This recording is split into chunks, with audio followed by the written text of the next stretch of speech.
Michael Jackson was in the middle of Man in the Mirror when he suddenly stopped. 17,500 fans froze in silence. What he saw in the crowd would change concert history forever. It was November 11th, 1988, Veterans Day at the Forum in Los Angeles. Michael was performing the final show of his Bad World Tour's American leg, and the energy in the arena was electric. But what nobody knew was that among the cheering crowd sat someone who wasn't celebrating. Someone for whom the thunderous applause and flashing lights weren't magic, but triggers.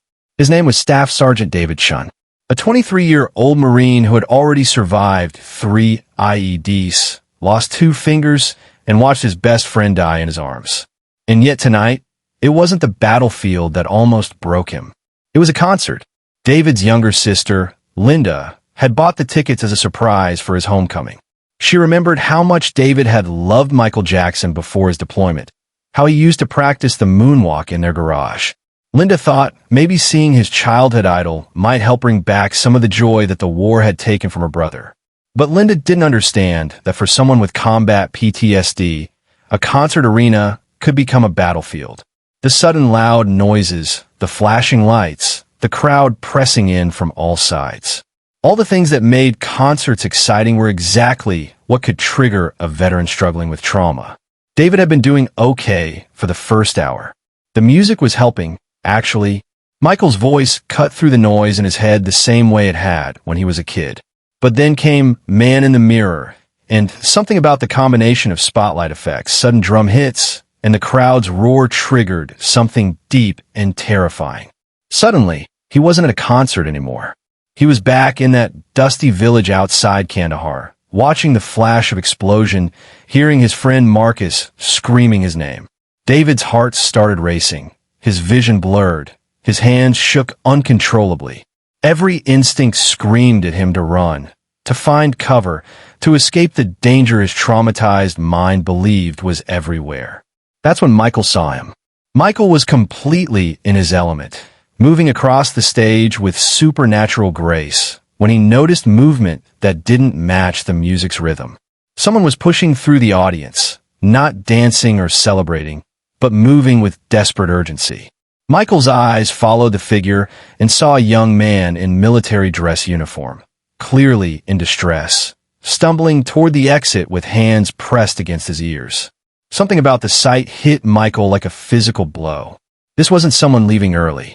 This was someone in genuine pain, and Michael could see it from a stage. The young man's face was pale, movements erratic, and there was something about his military uniform that made Michael think of all the news reports about veterans coming home from overseas conflicts. Here's where the unthinkable happened. Michael Jackson stopped singing mid-verse and held up his hand for the band to stop playing. The forum fell into confused silence as 17,500 people tried to understand what was happening.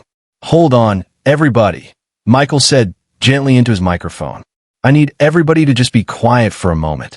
The arena buzzed with confusion, then gradually fell silent.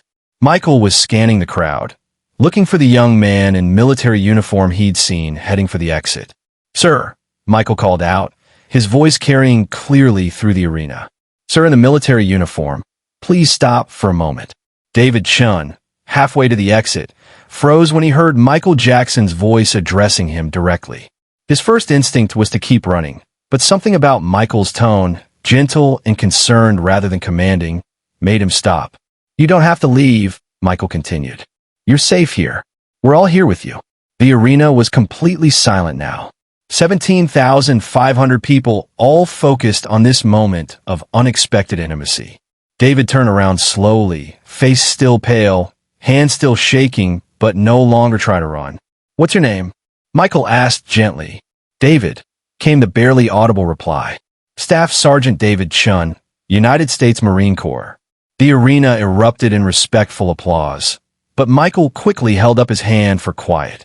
He could see that loud noises were part of whatever David was struggling with. But what happened next stunned everyone in that arena. Michael sat down on the edge of the stage, bringing himself closer to David's level. "David, first of all, thank you for your service. Second, I want you to know that whatever you're going through right now, you're not alone."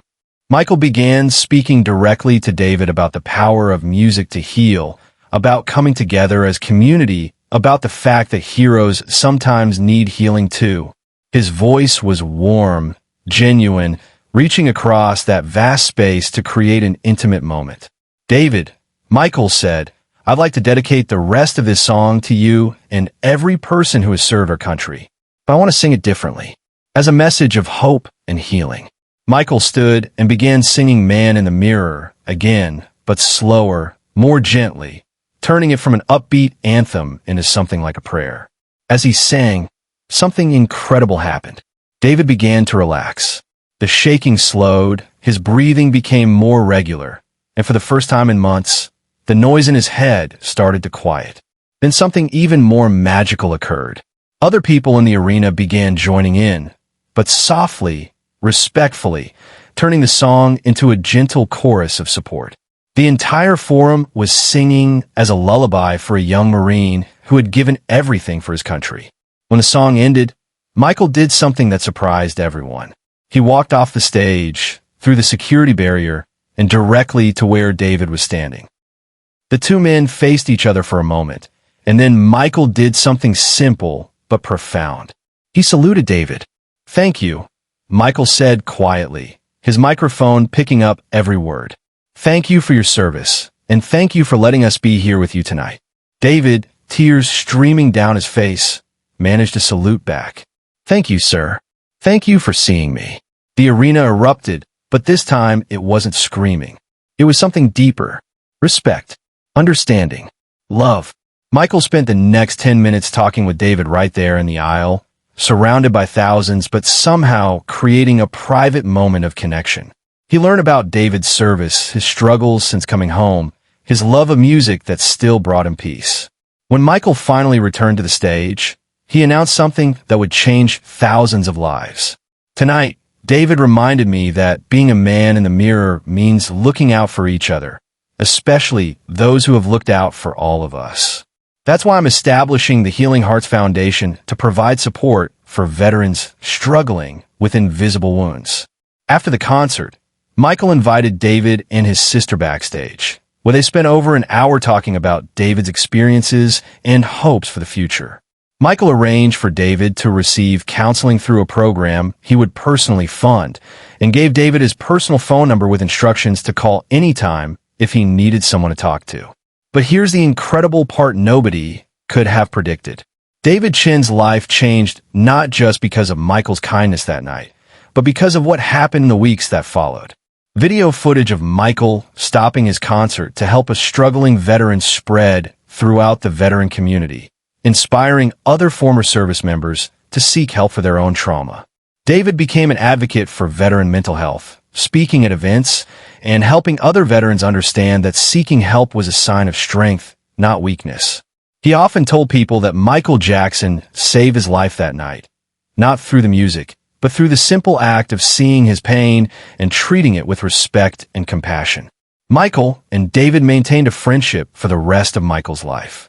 David provided security consulting for several of Michael's later tours, and Michael made sure veteran support organizations were included in his charitable giving. David was one of the honor guard at Michael Jackson's memorial service, where he delivered a folded American flag to the Jackson family as a symbol of Michael's service to his country through his service to its veterans. That night inspired Michael to create the Healing Hearts Foundation, which went on to help tens of thousands of veterans. And David? He became a voice for those struggling with invisible wounds, establishing his own nonprofit organization in 2005 to provide peer support for veterans with PTSD. "Michael Jackson saw me when I was invisible," David says to the veterans he counsels. He stopped his whole show for one broken Marine. That means no one is too small, no problem too hidden, no pain too private to matter. You just have to be brave enough to let someone help you heal. Today, there's a memorial at the Forum commemorating that November night when Michael Jackson proved that true heroism sometimes means stopping everything to help one person. The memorial reads, "In honor of all who serve and all who help them heal." November 11th, 1988. Every major artist who performs at the Forum is told the story of Michael and David, and many have incorporated moments of veteran recognition into their own shows, understanding that their platform can be used to bring attention to important causes. The story reminds us that sometimes the most important battles are fought not on foreign soil, but in the minds and hearts of those who return home. It takes someone with wisdom and compassion to recognize invisible wounds and the courage to address them publicly to make a real difference. Michael could have simply acknowledged David's presence and continued with his show. Instead, he chose to stop everything, create a moment of healing, and use his platform to bring attention to an issue often ignored. In doing so, he demonstrated that true artistry isn't just about entertainment. It's about using your influence to heal and help others. The moment that changed everything proved that some gestures are so powerful, so genuinely compassionate, that they don't need technology to change the world. They change it through the hearts of everyone who witnesses them, and through the lives they inspire to seek help, offer help, or simply pay attention to those struggling in silence. Sometimes the most important discoveries happen when we stop performing and start caring. And sometimes, if we're very fortunate, we find ways to use our gifts not just to entertain, but to heal the wounds that can't be seen but cut the deepest. If this story touched you, share it with someone who needs to hear it. And if you believe music can heal, join our community by subscribing. Have you ever witnessed someone use their platform to help others in an unexpected way? Let us know in the comments. Ring that notification bell for more stories about the heart behind music's greatest legends. What happened in the days following that unforgettable night at the Forum was just as powerful as the moment itself. News traveled fast in Los Angeles, but what made this different was the way it spread. Not through tabloids chasing scandals, but through word of mouth, whispered stories, and grainy VHS recordings that passed from hand to hand. Fans who had been there described it as a spiritual experience. Journalists called it the most human moment of Michael Jackson's career. But for veterans across the country, it became something more, a lifeline. For decades, American veterans had carried their burdens silently. PTSD was still a relatively unknown term in 1988, often dismissed as weakness or ignored by a system that didn't yet understand. Many who had returned from Vietnam were still struggling to find their place in a society that had moved on without them. And those just coming back from deployments in the Middle East often felt invisible, celebrated on the surface, but forgotten the moment the parades ended. When the story of Michael Jackson stopping his concert for Staff Sergeant David Chen began circulating, it lit a spark in that darkness. It told them that someone, not just anyone, but the most famous entertainer in the world, saw them. David himself later said that what struck him most wasn't the applause or the spotlight being turned toward him, but the silence. That moment when 17,500 people stopped shouting, stopped cheering, and simply listened. He said it was the first time since he had come home that he didn't feel like the world was moving too fast, that he wasn't being drowned out by noise. In that silence, he felt seen. And in Michael's words, he felt understood. Letters began arriving at the Jackson estate within days. Handwritten notes from veterans, their families, even active duty soldiers still stationed overseas. One Vietnam veteran wrote, "I thought no one cared about men like me anymore. When I saw you stop everything for that Marine, I cried for the first time in 20 years. Another letter from a military wife read, "My husband has been fighting battles in his mind since the day he came home. You gave me hope that maybe one day he will believe he deserves help." Michael didn't just read these letters. He kept them. He was known for keeping archives of fan mail, but the ones from veterans went into a separate box in his personal library, labeled Heroes. Friends later recalled that he would revisit that box often, especially on tour, sometimes before shows. "This is why I do what I do," he would tell them. "It's not just about the music. It's about healing." Meanwhile, David Chen's life began to change in ways he could never have predicted. For years, he had tried to hide his struggles, ashamed of his panic attacks and nightmares, afraid of being seen as broken. But now, instead of hiding, he found himself speaking. At first, it was small. talking to other veterans at the VA hospital, sharing what happened at the concert. But soon organizations began inviting him to speak publicly. His story became a bridge, allowing other soldiers to admit their pain without shame. David would later say, "Michael gave me permission to be vulnerable. And in doing so, he gave others permission too." The Healing Hearts Foundation, announced that night on stage, almost spontaneously, quickly took shape. Michael poured in his own money, and within months, the organization was funding counseling programs, art therapy workshops, and safe spaces for veterans to gather. One of its first major projects was partnering with hospitals to bring music therapy directly to veterans recovering from both physical and psychological wounds. David was often there, not as a symbol, but as a peer, sitting beside men and women who thought no one could understand them until he said, "I've been where you are." This ripple effect extended far beyond Los Angeles. When Michael resumed the Bad World tour overseas, he carried the message with him. At shows in Europe and Asia, he began dedicating Man in the Mirror, not just to veterans, but to anyone fighting unseen battles. Fans began holding up signs with messages like, "Thank you for seeing us," and "Heroes need healing too."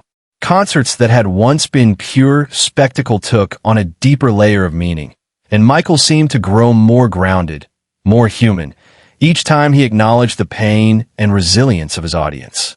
Years later, musicians who had been inspired by that night would cite it as a turning point.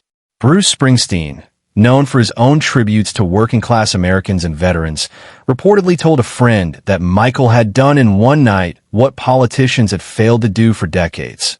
He gave a generation of veterans their dignity back. Even artists from genres far removed from pop began including tributes to soldiers in their shows, understanding the power of pausing entertainment to acknowledge humanity. For Michael, the memory of David Chen never left him. He often invited David and his sister Linda to private rehearsals, family gatherings, and charity events. It was as if that one night had created a bond that transcended celebrity and fan, star and audience. They had seen each other at their most vulnerable, and that kind of connection couldn't be undone. Michael would say to David, "That night wasn't about me stopping the music. It was about starting something bigger." Looking back, historians of music often place that night at the Forum alongside other legendary moments. Woodstock, Live Aid, the Super Bowl halftime show, but for entirely different reasons. It wasn't about scale or spectacle. It was about silence, empathy, and the courage to break the script. It proved that sometimes the most powerful performances are the ones that stop the performance altogether. And perhaps that is why, decades later, the memorial at the Forum doesn't mention the concert, the tour, or even Michael by name. It simply says, "In honor of all who serve and all who help them heal." Because ultimately, that night wasn't just about Michael Jackson or David Chen. It was about every person who has ever carried invisible wounds, and the simple but revolutionary idea that healing begins when someone chooses to see them.